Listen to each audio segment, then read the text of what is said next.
count us Do down. you go live as a recording, right? Yeah, it's recording now. Oh, okay, good. Okay, good. All right. It's like our first time. We've never done this. I've never done this before. I'm a little bit nervous. Nervous. So here at Fuddruckers, we had 2 Daniel specials. Yes. And a new good found friend, Wade Wilkes. Thank you for coming. Yeah, it's a pleasure. It's always a pleasure. Bribed him with food in the Daniel special. Yes, you did. Yeah. Very good. So we had a good conversation about health and business and kids and everything. But you've been in broadcasting a long time. Family has been, and it's like like the godfather of broadcasting in Lubbock, right? Well, I like to say I have the most longevity in talk radio at the local level. Yeah. I've been involved with it since 1995. I worked the first 3 years in talk radio, and then with my father, Big Ed Wilkes, who had decades in talk radio. He was doing talk radio even before Rush Limbaugh, so he goes back a long way. Right. And with his farm and ranch shows, those were back in the 60s. So, but anyway, yeah, I came to join him in 1995. Worked with him for about 3 years. He passed away in 1998, and so we just celebrated his 20th anniversary of being without him, which was back last December.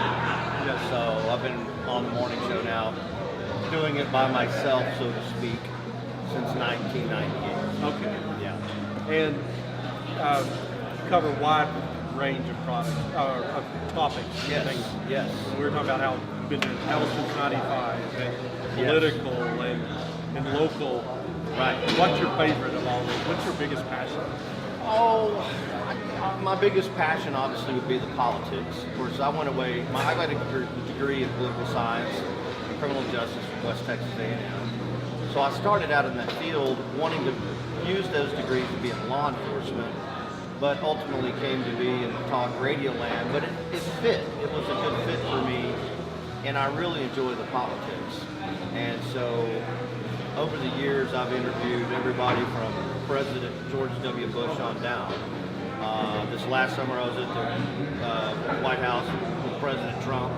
I love the politics. Yes. Politics is what really gets me going. Although, all that being said, I would say my second passion or second favorite type of radio show would be our health programs. They're really unique.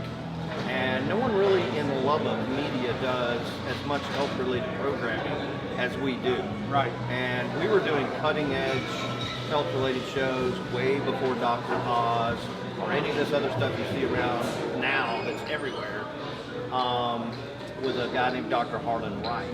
Now, he's since passed, but he was a really interesting fellow in the sense that he was a holistic doctor. He was a doctor of osteopath at EO. But he really kind of set the stage for not only AM580's audience, but for me also to say, hey, there's better ways to eat, there's better ways to supplement your diet, there's better ways to do things than the current American standard diet, which is basically, let's face it, trash. Right. And so, yeah, so we've had a lot of fun with that. That's awesome. Now, with the broadcast, how's the internet changed broadcasting? Oh, it's changed tremendously. I mean, AM580, I like to say, is one of the first. We were one of the first radio stations in Lubbock to stream back in the 90s on the internet. Mid-90s, that was unheard of. Stream on the internet. The problem was in the mid-90s, nobody's listening. Well, what? Streaming? What? Right. It's kind of a weird thing.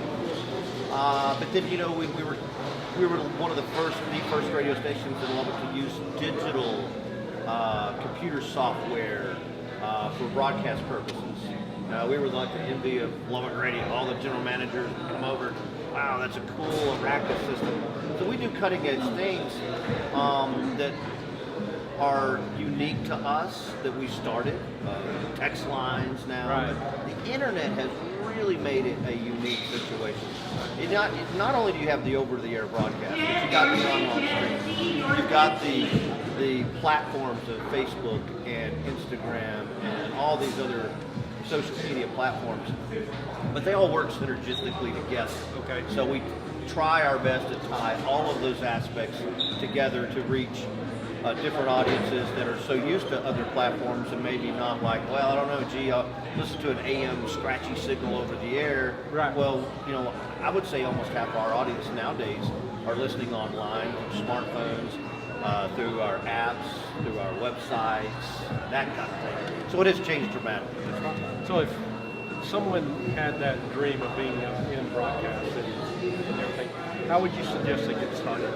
Well, it really depends on what they want to do. I mean, what do you want to do with broadcast? I read a study about a month ago, and it said the headline was 12 jobs that nobody should enter in the, think about in the 21st century, because either they're going to be automated or going away or people don't need it anymore. And it had things in there like travel agents, but it also had DJs or broadcasters, Okay. radio people. But I looked at that and I thought, well, that's true. A lot of it's automated now. A typical FM DJ can sit down through computer software, whip out a 4-hour program in like 20 minutes. I just do the cuts and then commercials, and 20 minutes I'm done. And they can syndicate that or have it piped in from Austin or Dallas or wherever. You don't really need a live person sitting at a board turning knobs and playing CDs or whatever. So I would agree in the story about that. Now what I do is not that, and it's different. I mean, but if somebody wants to get into this business, then they have to think about what am I doing to make it where I'm needed and somebody's willing to pay me a wage. Well, first of all, you got to get good at marketing and sales. A lot, for years the standard in the industry was, I don't need to know sales, I just an on-air talent. Right. Not anymore. You've got to learn both. You got to learn how to do the marketing and the branding and all aspects of it. That's number one, is what I would tell them. But number two, create a niche that no one else is doing and stick to that niche. Okay. And you'll always have a job. Awesome. So I know you spent some time in Iraq. Yes. And thank you for that service. You bet. And appreciate that. Now, what does a day look like for you in the broadcast industry? Well, I start out at getting up about 5:30 in the morning. Yeah. Not a morning person. Right. I'm really not. After 2.5 decades, I hate getting up early. But I get up, and then first thing I do is call KLBK Channel 13 in the morning about 8:40. I go live with them, with Nick and Brittany on their show. And we have a little discussion, hey, what's coming up on the Wade Wilkes show? So I do that. And then I move on into my morning show at 7 a.m. And that first couple hours is political talk. I may have Congressman Arrington on the show, Mayor Pope, or something, county commissioners, sheriff, or whatever. So we do that, and then I move into our block air program, and that's where most of our health shows come into play. So I'm on air, generally speaking, 7 to 10 a.m. Okay. Monday through Friday. And then after I get done with the show, then I'm involved with community aspects, community stuff, obviously sales, and Right. marketing, and all that. So my day usually wraps up about 3:30, and I don't ever take a lunch. This is rare for me. Yes. I don't normally go to lunch because I'm usually working at the station. So that's usually my day. That's awesome. So, one thing that I've got to know, Wade, is that if you're looking for a promotion and you're looking for ways to build your business, it comes from a partner standpoint and not just selling air. And so I'm learning that and appreciating that about you. And so thank you for that. And Yeah. So I encourage you to look up 580 and Wade and look at the people, because they're making a difference in our community. Well, we try. I mean, and that's what we want to do. And on the marketing angle of it, I really like to do the personal recommendations. I like to go try their products. I really do. I like to go and experience it for myself, give a live personal testimony about what it is you do and all that. And that works for me. I can't do it with all my customers. I have a lot of customers, but I try to with the vast majority of them. Right. And that's worked for me over the years very well. Awesome. So, final words of wisdom, phrases, things you live by, anything that you rule your life with? You know, I mean, honestly, my main, I guess, my mission statement, if you will, on the Wade Wilkes Show is I always tell people, and I've said this for over 20 years in talk radio, be informed, be informed. And what I mean by being informed, pay attention to what's going on around you. Yes. You know, take in all different viewpoints. You know, you can watch CNN. There's nothing wrong with that. I don't agree with it, but watch it. Right. You know, I'm a Fox News affiliate. Fox is great. I love Fox, obviously. But I try to take in all different persuasions, ideas, and put it in that big basket. So be informed on what's going on around you from a political standpoint and other standpoints. My number two would say vote. There's so many people just don't care to vote, and that's a real tragedy. But be informed, vote, and that third piece would be give back to your community in some way. Now, you can give back to your community.